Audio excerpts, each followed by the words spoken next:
Good, good morning, everyone, and welcome to the February 23rd meeting of the Finance Committee. I call the meeting to order. Mr. Price, Reverend Benchin, and Mr. Morial are all present. I need a motion to approve the agenda, but I want to add an item to the agenda. Under informational items, I would like to add tutoring funds, so we can make that number or letter F. So I would like with the additional items added. Pardon?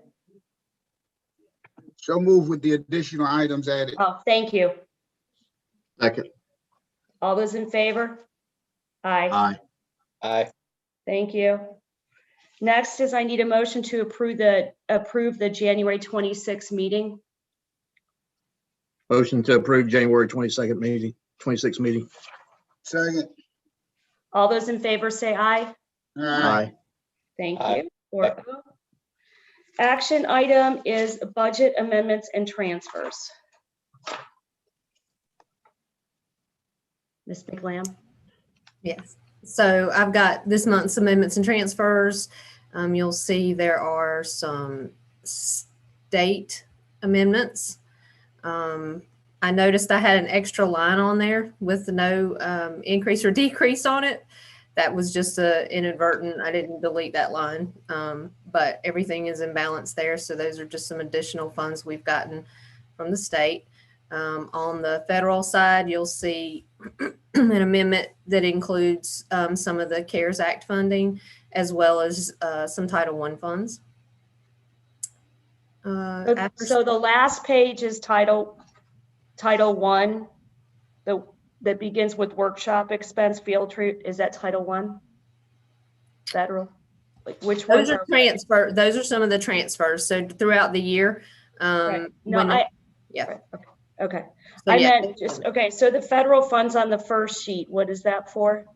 So the amended on the first or second page of the document, those are just amended funds, additional dollars or reversions that have come through from the state that we've processed. So Okay. So Shauna, the 2 line items for computers, those are CARE funds that were added, or we actually transferring that money from somewhere else?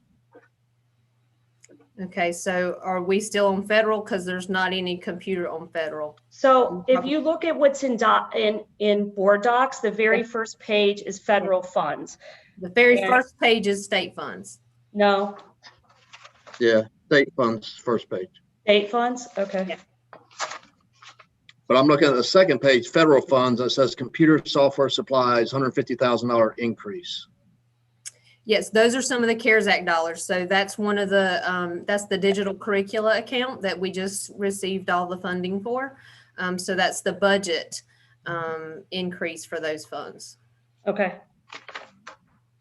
What about? So it's not necessarily a transfer, it's a increase that funds we're getting from the Fed. Right. The first couple of documents are actual amendments. So there are increases in our budget. I only had one. I got you. Yeah. I'm good. Okay. Ms. Heintel, did you have a question? I have a question on the after-school program. Okay. So with after school, now that we have the program started back, knowing that we were unsure of when the program would get started back, we have, I'm budgeting some of the revenue that they've received from fees Okay. or tuition. Okay. Anybody have any more questions on that? The specific special fund, that $500,000 purchase of vehicle, is that capital or what is that? Those are driver's ed vehicles. So driver's ed collects a fee. I believe it's $65 fee for each Right. driver's ed student, and those funds we normally use to replenish our fleet. So I believe in the facilities committee and coming to the full board this month is a request to purchase 7 vehicles, and this would be where we would pay for that from. Okay.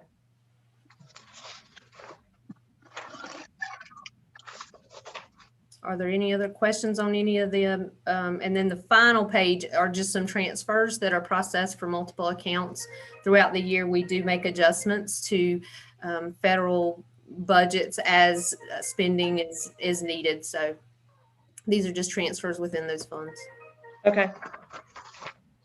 Anybody else have any questions on the budget amendments? So when I printed out my document, it didn't print the state fund one. Mm. Yeah. Okay, so that number for the drivers, for driver's ed, that money, do we move that more? Because I think we approved over $100,000 for 6 new vehicles, correct? Right. So right now they have 532,000 for vehicle purchases. Okay, okay, But they've had some additional fees that have come in. So this is me budgeting those revenues. okay. So we need a motion to recommend the budget amendments and transfers to the full board. So move. Second. All those in favor say aye. Aye. Aye. That's 4-0. Thank you. Informational items, state projections, ADM. Yeah, we've not gotten our official ADM projections yet, but the state did provide us with some preliminary numbers. Right now, we have been held harmless this year. They, I think, are considering another hold harmless for this coming year, but for planning purposes, they did provide some projections. So right now, it does look like they're projecting our enrollment to be down about 600 students from where they're currently holding us harmless at. That equates to, 20 teachers plus some instructional support dollars. So I just kind of wanted to give you all just a preliminary look at what the ADM looks like. Just knowing So that. what are they projecting to the ADM to be? I knew you were going to ask me that specific number. I because it's a planning and they haven't given me anything official. I'll get you that specific number, but I ran the numbers. It was about 1,600 more than what we currently have in enrollment, but it was about 600 less than where our current hold harmless is. So our hold because harmless they gave that to us as a planning, I didn't want to Okay. make that an official Okay. number. So our hold harmless number is from last school year. So that was about a little over 42,000 students, It was correct? 41,952 is what we're currently budgeting. 41,952. Okay, so that's our hold harmless number. Mhm. And right now we're pretty close to 40,000, 39.9 or And they're something. projecting us at like 41.3 Okay. or so. Okay, so the 600 is a projection against the hold harmless number, but up above what we have currently. Okay. Right. So again, just to remind you all, if they don't hold us harmless and we don't hit the projected numbers, anything in increments of 100 students up or down is what they will adjust our allotments for. I know that the House leader, is it Tim Moore, has talked about the fact that they were going to put something out there about hold harmless, but I don't know if it's the same hold harmless from last year or it's this year's counts or what it is, but we have to keep an eye on that. Yeah. So I would hope if they hold harmless, it is at our current enrollment numbers, but I don't know if that's the case. okay. It could be that they run projections, and if they give us an ADM like we're talking about, maybe with some reduction in ADM, then they hold us harmless from that 100 plus or minus maybe reduction. Okay, so that's something we got to keep our eye on. So, okay. So, in building the budget, we will be a little more conservative. We've been under a hiring freeze and we've been hiring for vacancies, and we've done our allotments based on our current enrollment to help manage what we thought might come. So Okay.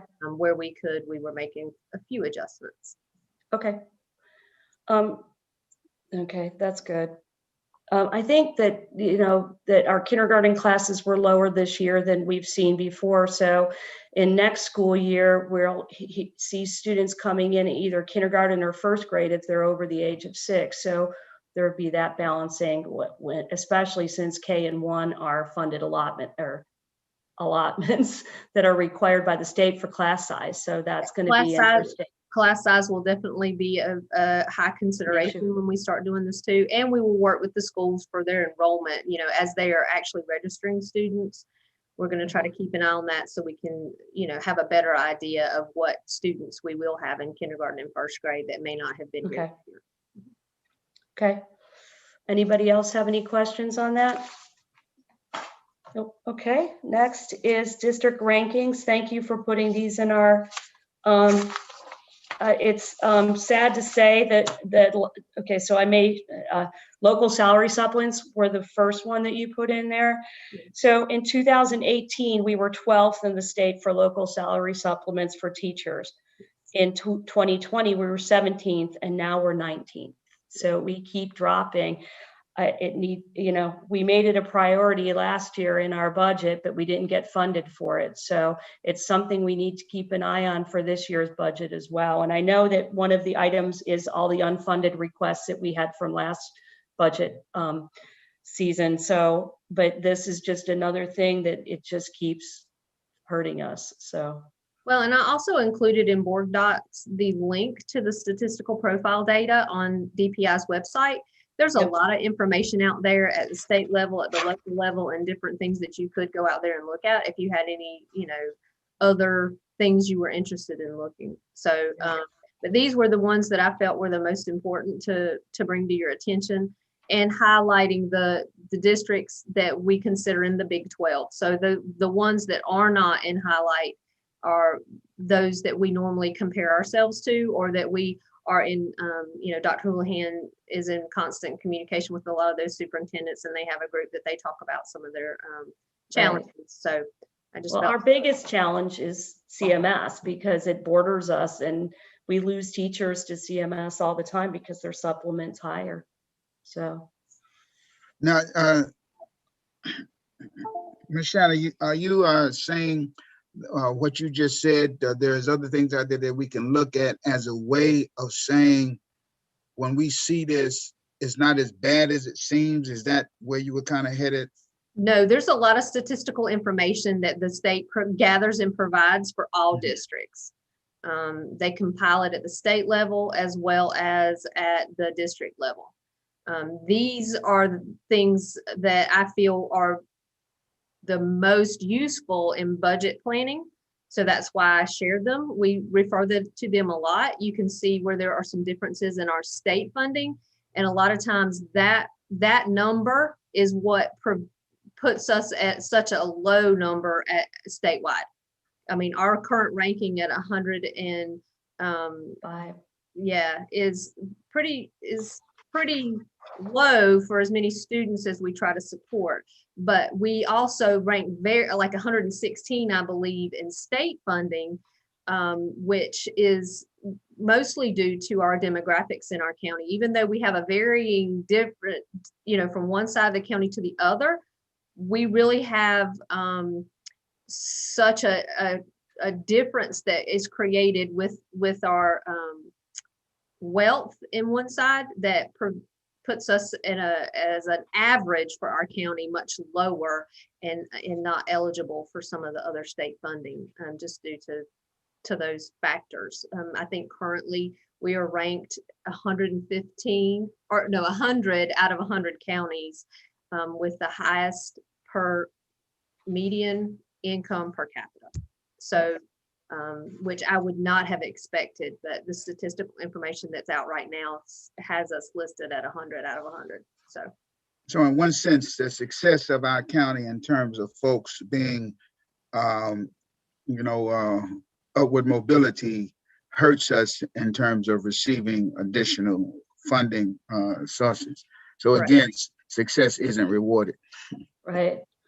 So the other thing is it's hard. The other thing to note on the county appropriations and supplemental taxes for education chart that she gave us, Chapel Hill, Carrboro City Schools have the most per pupil appropriations from their county, $6,400 versus the $2,267 from us. So in the state, we're number 3. We consider ourselves number 1, and I still agree with that. But number 1 is Carborough, but look at the difference between what their county is giving them to get them there. And the second one is only less than 1,000 students. So Yeah, those are definitely some, and again, it's information just for us to know where we Yep, stand stand. across the state. Mhm. Yep. Okay, any other questions on the district ranking? Okay, next is the fiscal 21 unfunded request to begin fiscal 22. Yeah, so as we start preparing, I'm currently meeting with all the departments and cabinet staff. Once we start compiling what needs we will have this year, I think it's important for us to look at what we asked for or needed last year. Some of the items that were unfunded last year, one was additional funding for our exceptional children's program. As we know, the needs for those students continues to increase, but we do not see that increase in state or federal dollars to help, offset and address those needs. So we had a $665,000 request last year. We talked about this as well. We're losing psychologists and other staff, which is increasing their need for contracted services. So they're working through it, but their costs are greatly increasing due to some of the staffing issues they're having with pay. Pay has been a big factor in what they've been able to do going to CMS and some of the increases they were able to receive. So our exceptional children program has been met with some challenges. Transportation, an assistant director for transportation was also one of the requests. We had a $105,000 request last year for that due to the number of students we transport on a daily basis. In a district this size, an assistant director would be more than appropriate. We also have some increase in hourly payments for safety and security. We requested an increase for $47,000 last year related to off-duty pay. The officers that we engage with for our board meetings and other events, we pay them based on what is dictated from the sheriff's department, and those costs have also increased. The biggest items that we had from last year that were unable to be funded were related to compensation for our staff. We had classroom teacher or instructional staff increases to their supplements of about $300 or $3.2 million, almost $3.3 million, as well as for our nurses, psychologists, and social workers. They've not seen increases in quite some time. So that was almost $375,000 just for those, that one category. Plus we had a market adjustment. I know some of you will remember that we started a 3-year compensation study. The first year we implemented the facilities department. Year 2 was last year, which was for our TAs. And this year was for all the other non-certified staff. Those categories of employees still have not received an increase because we were unable to fund that this year. So we had it broken down last year between transportation and other support staff, which was a little over $1.2 million. So those were some of our big items that were unfunded last year that are still remain priorities for us this year. The tough thing is that we made the HR department had to push a few years ago with this 3-year plan to get everybody up to market. And because we weren't funded last year, we weren't able to do that. And the people that our employees that work in those areas knew that about the 3-year plan, and they were expecting to get it. And so this is another thing we have to push for. I mean, and these are just bringing them up to market. These are, and I don't even know now 4 years later, since the compensation was analysis was done 4 years ago, it may have changed even more today. And we're still losing employees. We're losing them to the county and to other places. So it's tough. Yeah, all of this is a little over $6 million worth. And so if these are still remaining priorities, we are starting with a $6 million ask just to meet the needs of really our compensation for our staff. I have not heard any information yet from the state. My staff is currently on a call with the DPI right now, hoping to get a little more information, but we haven't heard any numbers on benefit increases for hospital insurance or retirement yet. So any of the matching benefits, we hadn't heard any of that yet. And I believe a couple of versions maybe have some one-time bonuses and other things in there for staff that we will also have to address on our local budget. So there's quite a few items to go on this, as well as these items that will probably be added once we really get to the end of our process. I think we need to take everything that we didn't get funding for last year and put that in the budget, and then the board's going to have to talk about priorities and things like that. But it's a good place to start, because we need to look at the things that we weren't funded on last year and what we need this year, because we still need those needs. One of the things that we didn't do in this last budget either was any increase to our charter school payments. Right now, I do see there are a little increase in our charter school enrollment, so we'll have to run some projections on that, and that might be an item that we maybe didn't have last year, but based on projections this year, we may have to include. So that's just another something that I like to remind you all. Everything we get from the county, there is a portion that we pay on a monthly basis to all the charter schools. So any resident student is entitled to their local share. So we process those on a monthly basis. And in this current year, we have over $9.2 million budgeted for that specific line item. So of our budget, it is important that even though we might get $100 million, well, you have to take 10 off the top of that just for easy math for charter school students. Okay, thank you. Does anyone else have anything? Does anyone disagree about the fact we should start with our unfunded things last year and go from there, at least to start and add, and Dr. Houlihan and Shauna can bring forth anything else that came up this year as well. And we go from there. Okay. I agree. I think it's a good starting point, because as you all mentioned, if there were needs last year and they were not funded, they continue to be pretty significant needs this year. Yep. Are there any needs, Shauna, in your department?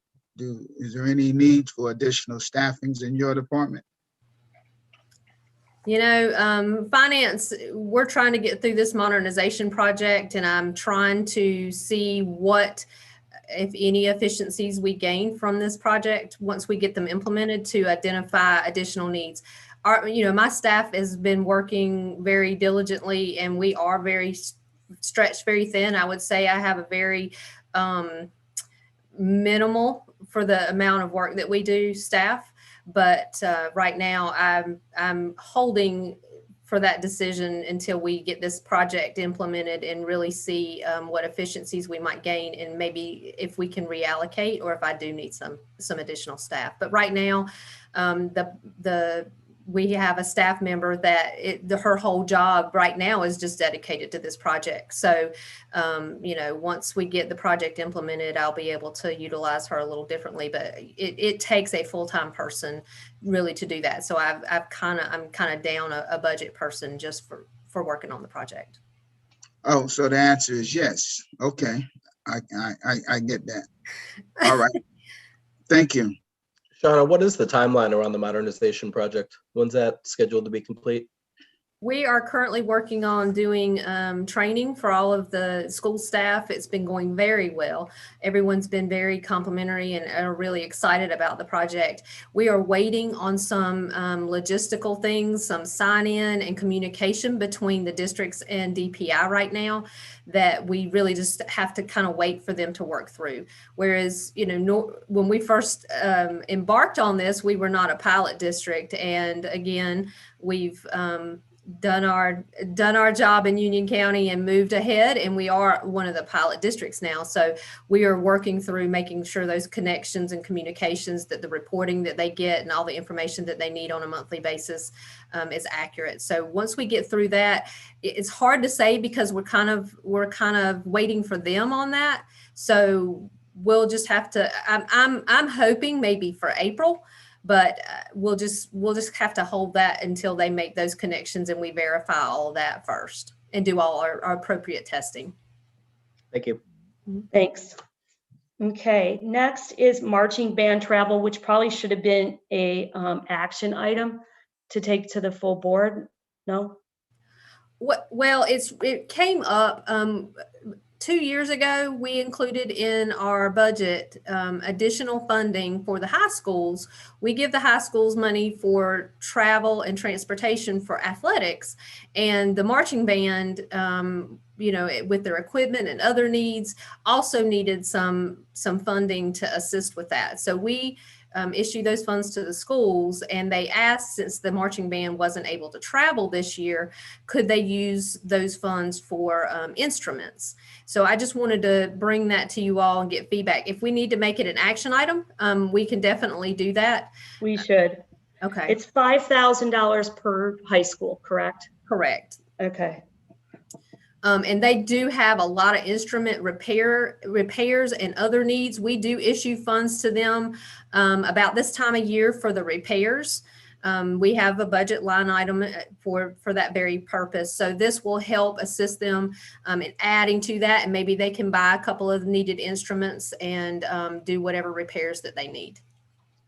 I think that's a great idea. So we'll get this added to the consent for action. Okay, so we should make a motion and do all that. So I need a motion to recommend to the full board that the $5,000 to the marching band travel fund be used for, can be used for to buy instruments this year. So moved. Second. All those in favor say aye. Aye. Okay, thank you. Can I ask a follow-up question on that real quick? Sure. Just for my understanding, is each individual responsible for their own instrument, or is it actually the school's instrument? So it depends is an answer, right? So if you're a flute or a clarinet, most people get their own instrument, even starting in middle school. But the big stuff like drums and anything in percussion in big things that are expensive, tubas, as they get more expensive, the school has some of those, but they're all getting old. Marimbas can be between $5,000 and $10,000. Keyboards. Thank you. Yeah, I think at one time there is a need for us at some point, if we ever have any room in the capital budget, they would probably like for us to include a recurring item for instrument purchases on an annual basis to kind of replenish them, those big items like Ms. Heintel mentioned. Okay, so this is for marching band at each of our high schools. So that's 10 high schools, right? Because UCEC doesn't have a marching band, but CATA does. So it would be the 5,000 we've been giving them for a couple of years now. This was for travel to competitions and to away games, but they're not traveling they're playing at home games, but not going to away games this year. And all the competitions were canceled because of COVID. So for this year only, it can be used for that. Okay. Yeah, So, and to back up our chair, I had two band persons. John played the drums, didn't have to pay a penny. Katie, Brother Joe, I needed a hat to put out in the street. Ask for money. Those flutes are expensive. they're not cheap. So yeah, it's both ways. And when you have an expensive flute, then you rent a not so expensive flute for marching band because you're putting it on the ground and you're doing all that kind of stuff, right? So band parents, marching band money comes out a lot because their uniforms, that at the high school my daughter goes to, they give them the jackets and the hats and all that, but they have to buy their own shoes and pants or bibs or whatever they call them. But yeah, so it's a investment. There you go. So, okay, so we didn't vote yet, right? Correct? Or we did? All those in favor? We voted. Okay, thanks. Okay, COVID funding update. So as I mentioned to you all last month, a lot of what I had included on that document all those funds had either been expended or for the most part had a few dollars left. So I was trying to simplify and put our new funding and any additional funding that we're getting in federal dollars since the others had really been expended. So this month, really the two that we discussed on the amendments and transfers were the digital curricula and the learning management system. We've gotten those funds. And then there really hasn't been much of an update on any of the other federal dollars since then. I did update some of the line items for our CARES Act funding with the current balance, which we're anticipating needing to use for summer learning potentially. I haven't received any information yet on the next round of CARES Act funding. I know that the summer learning plans, they don't anticipate really providing any additional monies to support that. So we're anticipating getting those funds hopefully pretty soon, or at least the drop so that we can apply and submit the application and get the approval to start expending that money. So do you all have any questions specifically on the CARES Act update? I have one question. Private schools, what's that? So remember when we first got the CARES Act funding, it was, We had to share. yeah, Yep. so that's going to Okay. stay on there the whole time we have those funds, but, Okay, or at least till the end, I mean, yeah. right, Yeah. okay. So on the top of the second page, you have additional funding approval received from DPI. Is that Those are the two that you The saw two. on the amendments. Mhm. okay, cool. Thank you. I'm just connecting dots. Thank you. Does anyone else have any questions on this? So this will go to the full board and consent like we've been doing all along. That would be great. Yes. Okay. Anybody have anything else? Oh, wait, we're next. Tutoring funds.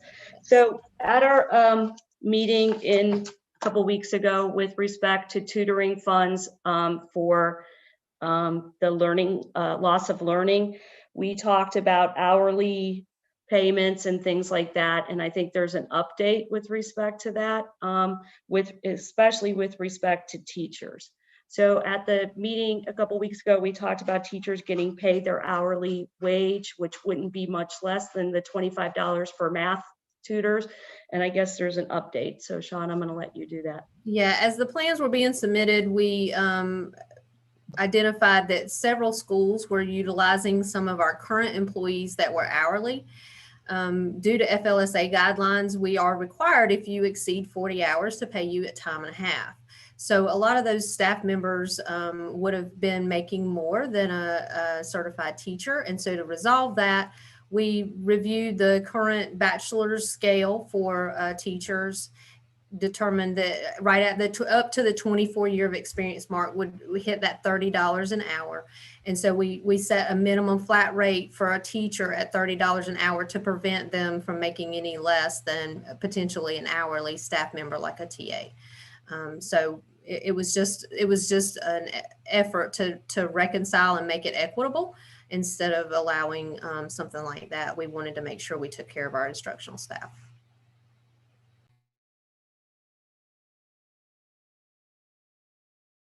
The dogs keep drinking water, so I keep putting mute on. TAs. The one thing we didn't talk about at the meeting was the TAs. So because they're hourly, they're getting time and a half for that. Yeah, potentially. Go ahead.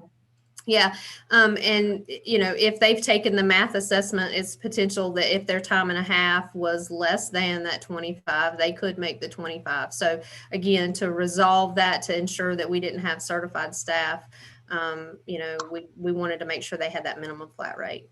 Okay. So that TAs can take the assessment and get the $25 an hour if their time and a half is less than that. Correct. Okay. And TAs are all in the elementary schools, right? Or do we have some in middle and a little bit in middle? Yeah, for the most part, they're mostly elementary. We do Elementary. have a few, some of our EC TAs Okay. and others. So. And in the high school as well for EC. Okay. That's what I thought. So teachers, the idea is that they're only going to be tutoring an hour and a half a day.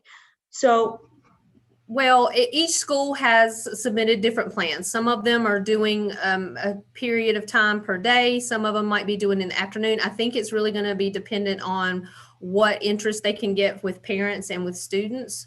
I don't think they want to overwhelm them. So one of the communications I had sent out did have something about an hour and a half. So some of them may do an hour and a half. I was just trying to give an example. If they did a 90-minute session, it would be $45 for that session. But it really is going to vary some by school. But it's a stipend, so they can't, the stipend is fine, right? That's it. It's just $45, right?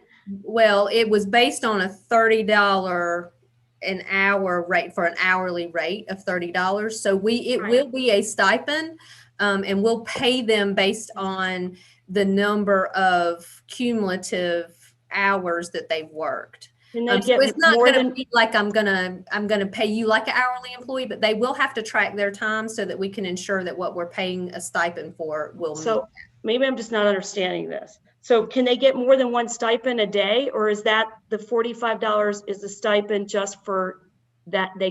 That's what I'm trying to understand. Right. I tried to give an example of a 90-minute session. That's where the $45 came from, but that's Right. based on a $30 rate Right. of a minimum of an hour. So Right. if you worked 2 hours in a week, then you would get a $60 stipend, not a $45. So we will make sure that your stipend covers any time that you have spent tutoring when it comes to the instructional staff. So if a school had teachers, a Saturday thing, and I've seen this, some of the schools that have done a Saturday thing where they offering tutoring. So let's say it's teachers there for 3 hours or on Saturday. That teacher will get paid the $45 stipend times 2? Right, they'll get $90, yes. Okay, Yes. okay, okay. Yeah, it totally depends on the number of teachers you have, or instructional staff that can provide the intervention and tutoring. Okay. And based on your budget, that will equal the number of hours you can then plan for. Okay, sometimes the stipend is just that, and I just wanted to make sure it was, okay. Don, are you controlling these funds, or are these funds actually distributed to the schools? I've done the allocation that you all approved to the schools to help manage and monitor how much each school to make sure they don't exceed. But I am auditing these dollars because they are so specific. If they don't meet, as they submit things through and we're evaluating, if they don't meet the guidelines given, the school will either have to find another funding source for that expense, whatever it might be. But yes, I am monitoring those. And what would happen to the funds if they were not used? We have till 2022 on these funds to spend them. So we'll be able to September 30th, 2022 is when they Yeah. have to be used by. So we can use them next year if we need. Right. So if they don't spend them, I did give them a spending deadline to get us through the summer. We wanted to make sure we could address summer school. So any unspent funds will just be pulled back together, and then we will figure out what our next plan might be, and we will distribute those funds at that time. Because the General Assembly is also talking about funding for school, summer school as well. So we'll have to see where that goes. Yeah, there's talk on both sides that I'm hearing. There's talk of funding it, or no, you have CARES Act funds, go ahead and use those. So if they Right. don't spend anything this semester, or if they don't spend their whole allocation, it's a good thing that if we have it available for them to roll it over into the summer months as well. Are you finding that most of the schools are being adherent to your guidelines and utilizing the funds? Are you having good participation in that area? Yes, the only, some of them we have to keep them at 10% on the supplies. So some of the intervention materials that they might have wanted to purchase, they might have had to make some adjustments to that because the funding wouldn't allow them to do that. But we've been able to work through any of those situations.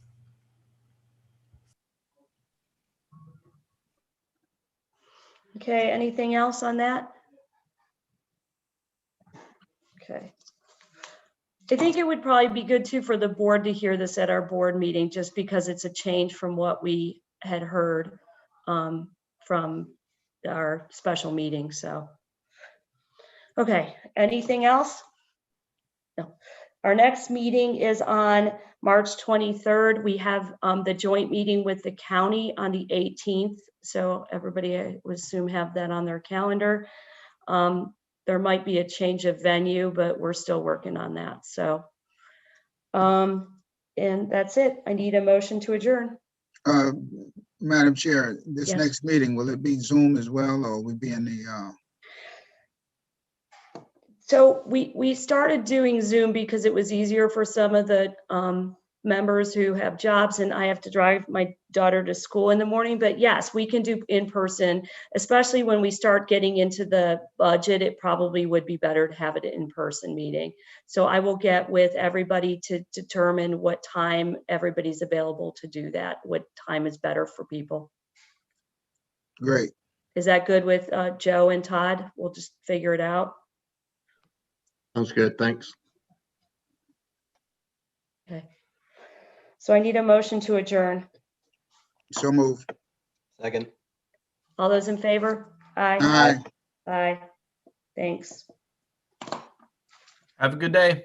Thanks, Bye, everyone. Have a everybody. good one.